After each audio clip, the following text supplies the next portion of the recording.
Bonsoir. Donc la suite des pensées de Blaise Pascal dans Transition 198. En voyant l'aveuglement et la misère de l'homme, en regardant tout l'univers muet et l'homme sans lumière, abandonné à lui-même et comme égaré dans ce recoin de l'univers, sans savoir ce qu'il y a mis, ce qu'il y est venu faire, ce qu'il deviendra en mourant, incapable de toute connaissance, j'entre en effroi comme un homme qu'on aurait porté endormi dans une île déserte et effroyable, et qui s'éveillerait sans connaître et sans moyen d'en sortir. Et sur cela j'admire comment on n'entre point en désespoir d'un si misérable état. Je vois d'autres personnes auprès de moi d'une semblable nature. Je leur demande s'ils sont mieux instruits que moi. Ils me disent que non, et sur cela ces misérables égarés, ayant regardé autour d'eux et ayant vu quelque objet plaisant, s'y sont donnés et s'y sont attachés. Pour moi, je n'ai pu y prendre d'attache, et considérant combien il y a plus d'apparence qu'il y a autre chose que ce que je vois, j'ai recherché si ce Dieu n'aurait point laissé quelques marques de soi. Je vois plusieurs religions contraires, et partant toutes fausses, excepté une. Chacune veut être crue par sa propre autorité, et menace les incrédules. Je ne les crois donc pas là-dessus. Chacun peut dire cela, chacun peut se dire prophète, mais je vois la chrétienne et je trouve des prophéties, et c'est ce que chacun ne peut pas faire. Disproportion de l'homme. Voilà où nous mènent les connaissances naturelles. Si celles-là ne sont véritables, il n'y a point de vérité dans l'homme, et si elles le sont, il y trouve un grand sujet d'humiliation, forcé à s'abaisser d'une ou d'autre manière. Et puisqu'il ne peut subsister sans les croire, je souhaite autant que d'entrer dans de plus grandes recherches de la nature, qu'il la considère une fois sérieusement et à loisir, qu'il se regarde aussi soi-même et qu'il juge s'il a quelque proportion avec elle par la comparaison qu'il fera de ces deux objets. Que l'homme contemple donc la nature entière dans sa haute et pleine majesté, qu'il éloigne la vue des objets bas qui l'environnent, qu'il regarde cette éclatante lumière mise comme une lampe éternelle pour éclairer l'univers, que la terre lui paraisse comme un point au prix du vaste tour que cet astre décrit, et qu'il s'étonne de ce que ce vaste tour lui-même n'est qu'une pointe très délicate à l'égard de celui que ces astres, qui roulent dans le firmament, embrassent. Mais si notre vue s'arrête là, que l'imagination passe outre, elle se lassera plutôt de concevoir que la nature de fournir. Tout ce monde visible n'est qu'un trait imperceptible dans l'ample sein de la nature. Nulle idée n'en approche. Nous avons beau enfler nos conceptions au-delà des espaces imaginables, nous n'enfantons que des atomes au prix de la réalité des choses. C'est une sphère infinie dont le centre est partout, la circonférence nulle part. Enfin, c'est le plus grand caractère sensible de la toute-puissance de Dieu que notre imagination se perde dans cette pensée. Que l'homme étant revenu à soi considère ce qu'il est au prix de ce qu'il est, qu'il se regarde comme égaré, et que, de ce petit cachot où il se trouve logé, j'entends l'univers, il apprenne à estimer la terre, les royaumes, les villes, les maisons et soi-même, son juste prix. Qu'est-ce qu'un homme dans l'infini?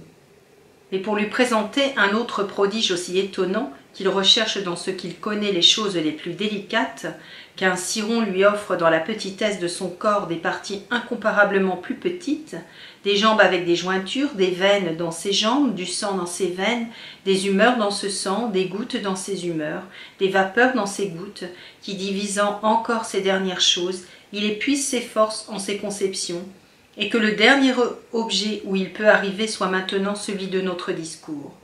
Il pensera peut-être que c'est là l'extrême petitesse de la nature. Je veux lui faire voir là-dedans un abîme nouveau.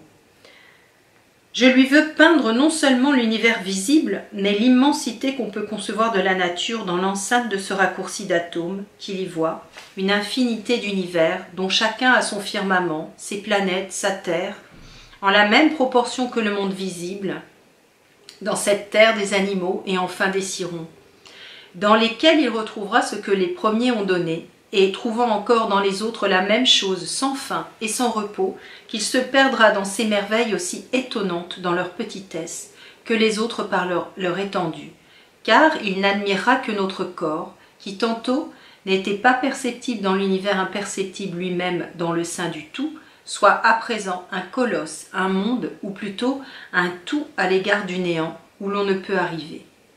Qui se considérera de la sorte s'effraiera de soi-même, et se considérant soutenu dans la masse que la nature lui a donnée entre ces deux abîmes de l'infini et du néant, il tremblera dans la vue de ces merveilles, et je crois que sa curiosité se changeant en admiration, il sera plus disposé à les contempler en silence qu'à les rechercher avec présomption.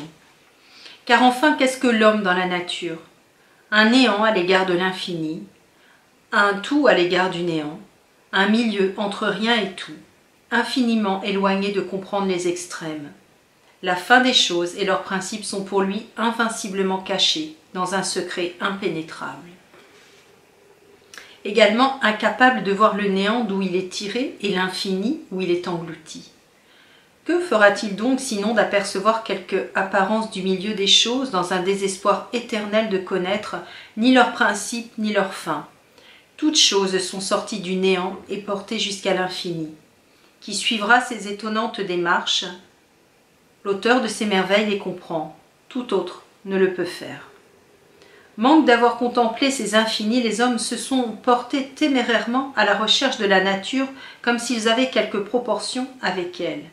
C'est une chose étrange qu'ils ont voulu comprendre, les principes des choses, et de là arriver jusqu'à connaître tout, par une présomption aussi infinie que leur objet. Car il est sans doute qu'on ne peut former ce dessein sans une présomption ou sans une capacité infinie, comme la nature. Quand on est instruit, on comprend que la nature ayant gravé son image et celle de son auteur dans toutes choses, elles tiennent presque toutes de sa double infinité. C'est ainsi que nous voyons que toutes les sciences sont infinies, en l'étendue de leurs recherches, car qui doute que la géométrie, par exemple, a une infinité de propositions à exposer? Elles sont aussi infinies dans la multitude et la délicatesse de leurs principes, car qui ne voit que ceux qu'on propose pour les derniers ne se soutiennent pas d'eux-mêmes et qu'ils sont appuyés sur d'autres qui, en ayant d'autres pour appui, ne souffrent jamais de derniers. Mais nous faisons des derniers qui paraissent à la raison comme on fait dans les choses matérielles où nous appelons un point indivisible celui au-delà duquel nos sens n'aperçoivent plus rien, quoique divisible infiniment et par sa nature. De ces deux infinis des sciences, celui de grandeur est bien plus sensible, et c'est pourquoi il est arrivé à peu de personnes de prétendre connaître toute chose. Je vais parler de tout, disait Démocrite, mais l'infinité en petitesse est bien moins visible. Les philosophes ont bien plutôt prétendu d'y arriver, et c'est là où tous ont achoppé. C'est ce qui a donné lieu à ces titres si ordinaires, des principes des choses, des principes de la philosophie, et aux semblables aussi fastueux en effet, quoique moins en apparence, que cet autre qui crève les yeux, des omni civili. On se croit naturellement bien plus capable d'arriver au centre des choses que d'embrasser leur circonférence, et l'étendue visible du monde nous surpasse visiblement. Mais comme c'est nous qui surpassons les petites choses, nous nous croyons plus capables de les posséder, et cependant, etc. Il ne faut pas moins de capacité pour aller jusqu'au néant que jusqu'au tout. Il la faut infini pour l'un et l'autre. Il me semble que qui aurait compris les derniers principes des choses pourrait aussi arriver jusqu'à connaître l'infini. L'un dépend de l'autre, et l'un conduit à l'autre. Ces extrémités se touchent et se réunissent à force de s'être éloignées, et se retrouvent en Dieu, et en Dieu seulement. Connaissons donc notre portée. Nous sommes quelque chose, et ne sommes pas tout. Ce que nous avons d'être nous dérobe la connaissance des premiers principes qui naissent du néant, et le peu que nous avons d'être nous cache la vue de l'infini.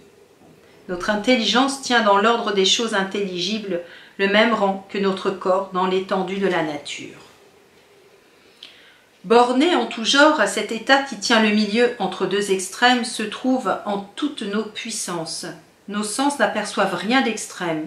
Trop de bruit nous assourdit, trop de lumière éblouit, trop de distance et trop de proximité empêchent la vue.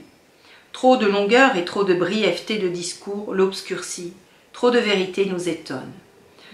J'en sais qui ne peuvent comprendre que qui de 0 ôte 4 reste 0, les premiers principes ont trop d'évidence pour nous. trop de plaisirs incommodes, trop de consonances déplaisent dans la musique, et trop de bienfaits irritent. Nous voulons avoir de quoi surpasser la dette. Nous ne sentons ni l'extrême chaud, ni l'extrême froid. Les qualités excessives nous sont ennemies, et non pas sensibles. Nous ne les sentons plus, nous les souffrons. Trop de jeunesse et trop de vieillesse empêchent l'esprit, trop et trop peu d'instruction. Enfin, les choses extrêmes sont pour nous comme si elles n'étaient point, et nous ne sommes point à leur égard. Elles nous échappent, ou nous à elles. Voilà notre état véritable, c'est ce qui nous rend incapables de savoir certainement et d'ignorer absolument. Nous voguons sur un milieu vaste, toujours incertain et flottant, poussé d'un bout vers l'autre, quelques termes où nous pensions nous attacher et nous affermir, il branle et nous quitte. Et si nous le suivons, il échappe à nos prises, nous glisse et fuit d'une fuite éternelle. Rien ne s'arrête pour nous. C'est l'état qui nous est naturel et toutefois le plus contraire à notre inclination. Nous brûlons du désir de trouver une assiette ferme et une dernière base constante pour y édifier une tour qui s'élève à l'infini. Mais tout notre fondement craque et la terre s'ouvre jusqu'aux abîmes. Ne cherchons donc point d'assurance et de fermeté. Notre raison est toujours déçue par l'inconstance des apparences. Rien ne peut fixer le fini entre les deux infinis qui l'enferment et le fuient.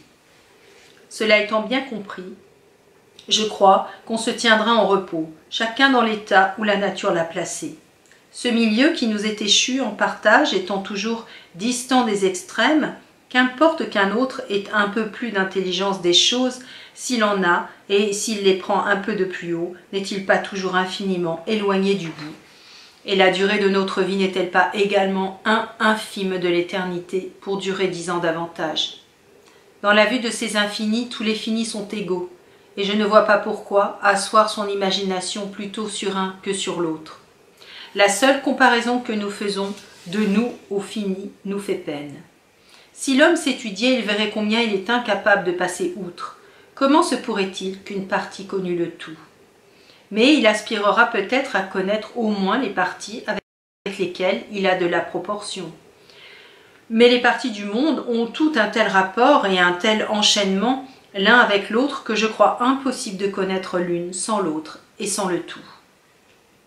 L'homme, par exemple, a rapport à tout ce qu'il connaît, il a besoin de lieux pour le contenir, de temps pour durer, de mouvements pour vivre, d'éléments pour le composer, de chaleur et d'aliments pour se nourrir, d'air pour respirer. Il voit la lumière, il sent les corps, enfin tout tombe sous son alliance. Il faut donc, pour connaître l'homme, savoir d'où vient qu'il a besoin d'air pour subsister et pour connaître l'air, savoir par où il a ce rapport à la vie de l'homme, etc. La flamme ne subsiste point sans l'air, donc pour connaître l'un, il faut connaître l'autre. Donc toute chose étant causée et causante, aidée et aidante, médiate et immédiate, et toutes s'entretenant par un lien naturel et insensible qui lie les plus éloignées et les plus différentes, je tiens impossible de connaître les parties sans connaître le tout, non plus que de connaître le tout sans connaître particulièrement les parties. Voilà, on se retrouve prochainement pour une autre lecture.